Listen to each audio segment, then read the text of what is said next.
Assalamualaikum warahmatullahi wabarakatuh, sahabat tani, bersama saya Rizal Ansar. Ada banyak banget pertanyaan subscriber melalui kolom komentar, dan diantaranya ada pertanyaan menarik yang pas banget kalau kita bahaskan pada sebuah video, biar semua orang bisa tahu informasinya juga. Dan Q&A ini sudah memasuki episode yang ke-15, dan mari kita mulai. BEM!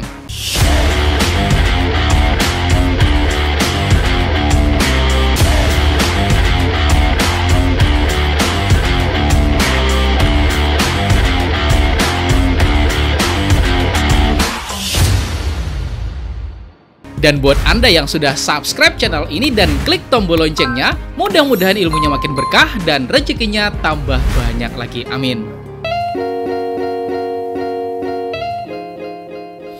Oke, langsung aja kita pada pertanyaan yang pertama dari akun Akbar Etiad. Pak, tadi mata saya nggak sengaja kena percikan cairan fungisida saat saya masukin ke dalam ember. Masih perih, Pak. Obat yang bagus untuk saya apa? Nah, ini saya kira penting banget ya sahabat tani. Tetapi karena ini sudah memasuki ranah medis, maka sebenarnya yang paling tepat yang menjawabnya adalah orang yang juga punya keilmuan soal medis juga. Jadi waktu itu saya ngubungin teman saya, itu namanya Dr. Indra Tarigan ya sahabat tani, yang punya channel yaitu Kebun Indra Tarigan. Udah pada subscribe kan ya sahabat tani? Dan ini dia apa kata beliau, silakan kita dengerin. Mas, kalau untuk iritasi mata pada paparan bahan kimia, pertolongan pertama itu irigasi dulu. Irigasi itu disemprot, diairi oleh air mengalir, air bersih. Yang bagus itu NaCl sebenarnya, garam fisiologis kan, NaCl.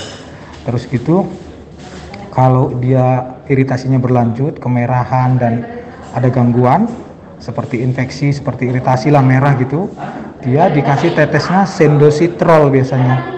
Kalau ada infeksi berlebek atau apa, tambahannya sendofenikol namanya. Tapi biar lebih aman sebenarnya bawa ke dokter mata, Pak.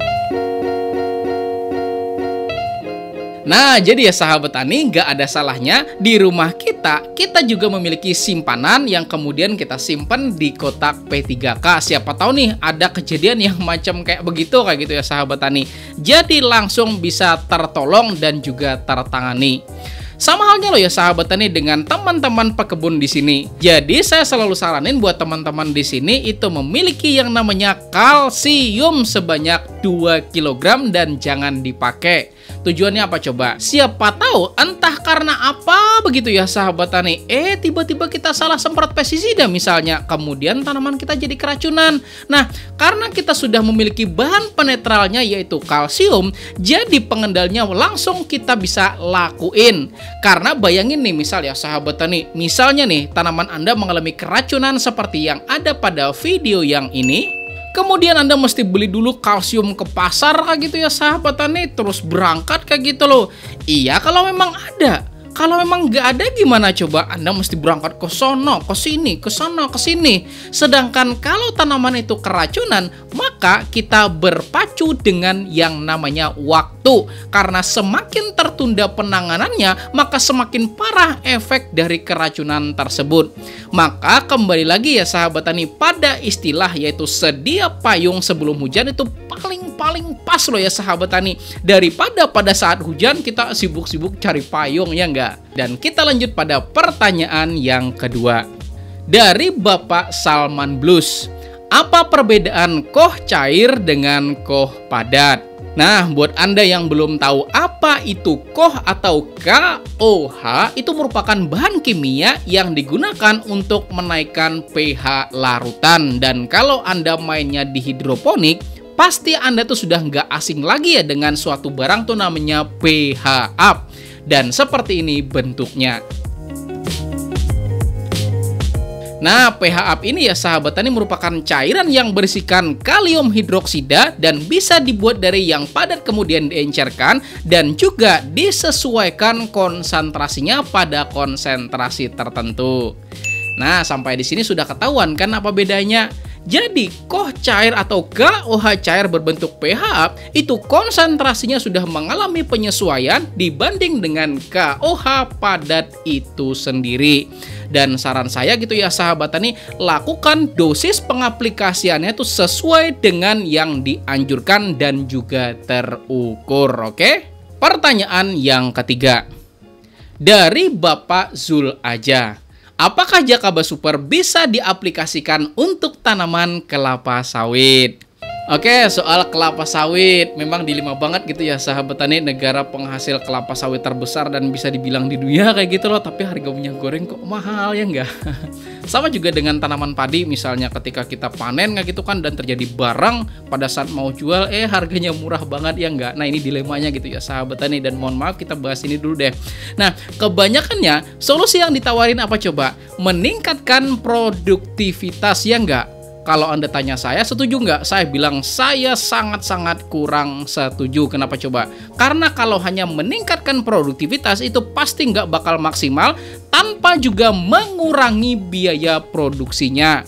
Nah, kenapa coba? Karena kita tahu bahwa sarana produksi sekarang itu mahal ya nggak? Kalau nih misal produksinya meningkat misalnya atau produktivitasnya meningkat, tetapi juga biaya produksinya meningkat, ya sama aja gitu ya sahabat tani. Maka yang benar adalah produksi atau produktivitasnya meningkat, sedangkan biaya produksinya bisa kita turunkan ya nggak? Nah, itu pasti untungnya adalah maksimal gitu ya sahabat tani. Oke, lalu soal pertanyaan Jakaba Super untuk kelapa sawit. Nah, gini ya sahabat tani, pernah kami coba Jakaba Super diaplikasikan pada tanaman mangga dan juga tanaman jeruk dengan konsentrasi perbandingan yaitu 1:20, di mana 1 bagian itu adalah Jakaba Supernya dan 20 bagian itu adalah air sumur. Nah, artinya kalau Jakaba Supernya 1 liter, maka air sumurnya berapa liter? 20 liter ya enggak? Dan kalau air jakabanya 10 liter, maka air sumurnya berapa? Coba deh jawab berapa yang di sini. 200 liter ya enggak? Dan untuk dosis pada tanaman dewasa itu dosis siramnya pada tanaman itu kisaran 1-2 liter per tanamannya. Dan jeruk, mangga, dan juga kelapa sawit itu kan sama-sama tanaman keras ya sahabat tani. Dan untuk jenis jeruk itu bisa kisaran 1-2 liter per tanamannya. Artinya untuk kelapa sawit tinggal sesuaikan aja dengan tanaman Anda.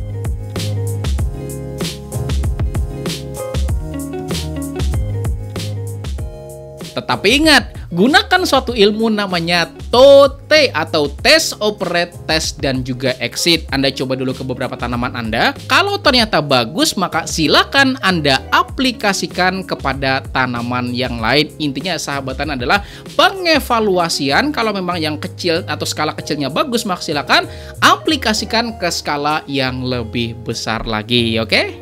Pertanyaan yang selanjutnya yaitu yang keempat. Dari Bapak Asep Abdul Rohman, apa yang membuat pupuk lambat terserap oleh tanaman?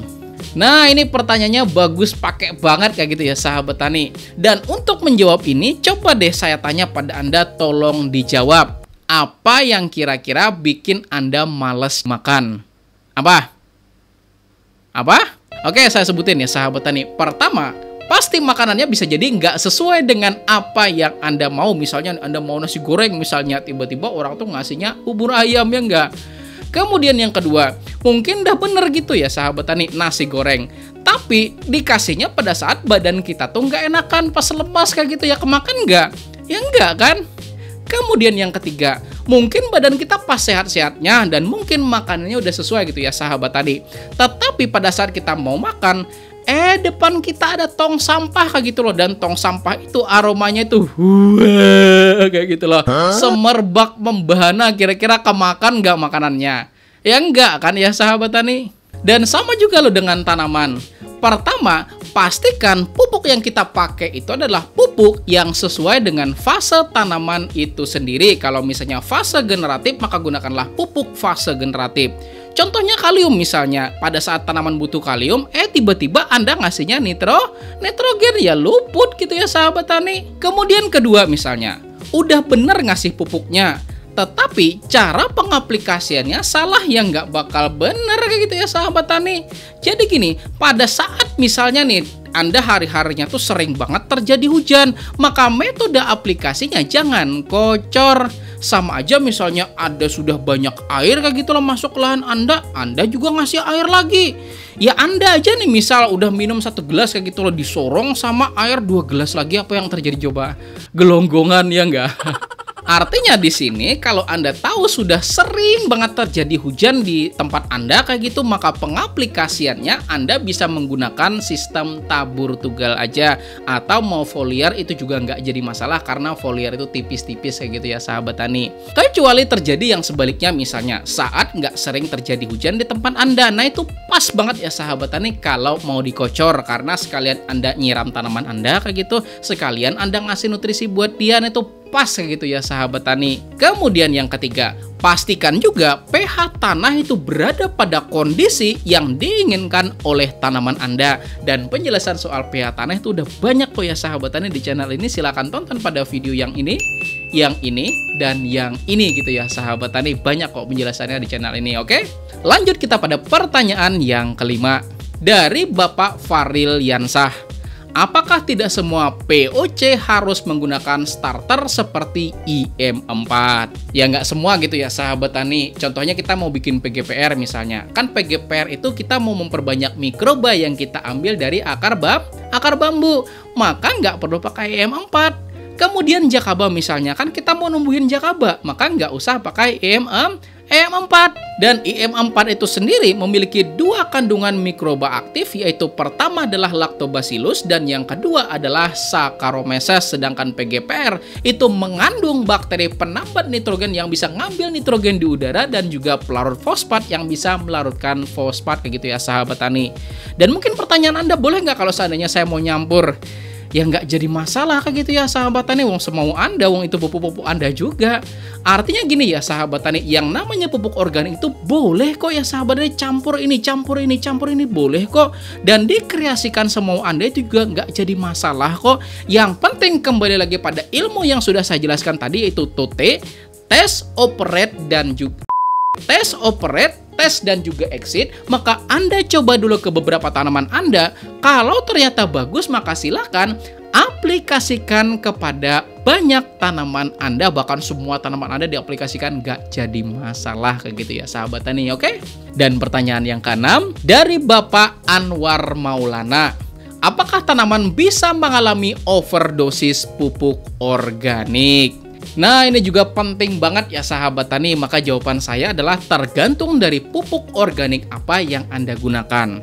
POC urin kelinci misalnya, kalau belum terfermentasi dan dosisnya besar, kemudian Anda langsung siram, langsung cos gitu ke tanaman Anda, maka saya yakin besok tanaman Anda mati. Oh no!